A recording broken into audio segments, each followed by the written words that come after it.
ലാബിൽ ആകെക്കൂടി ജോയ്ക്ക് ഒരു സഹായത്തിനുള്ളത് ഈ ജേറ്റു മാത്രമാണ്.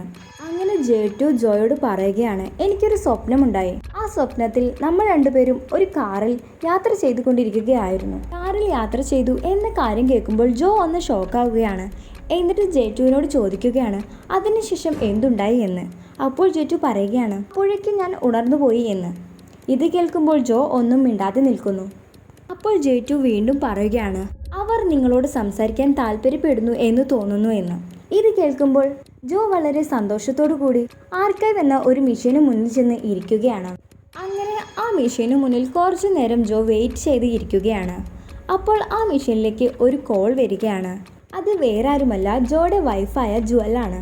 ആ ഒരു വീഡിയോ കോളിലൂടെ തൻ്റെ ഭാര്യയെ കണ്ടപ്പോൾ ജോ വളരെ ഇമോഷണലായി സംസാരിക്കുകയാണ്. വൈഫിനോട് പറയുകയാണ്, ഞാൻ നിന്നെ ഒത്തിരി മിസ് ചെയ്യുന്നു എന്ന്. അപ്പോൾ ജുവലും ജോയോട് തിരിച്ചു പറയുകയാണ്, ഞാനും നിങ്ങളെ ഒത്തിരി മിസ് ചെയ്യുന്നു. എനിക്കിങ്ങനെ ഈ വീഡിയോ കോളിലൂടെ കണ്ടാൽ പോരാ, ഈ മിസ്സിങ് എനിക്ക് സഹിക്കുന്നില്ല. ഇങ്ങനെ ഈ വീഡിയോ കോളിലൂടെ സംസാരിക്കാൻ എനിക്ക് വയ്യ എന്നുകൂടി പറഞ്ഞ് ജുവൽ കരഞ്ഞുകൊണ്ടിരിക്കുകയാണ്.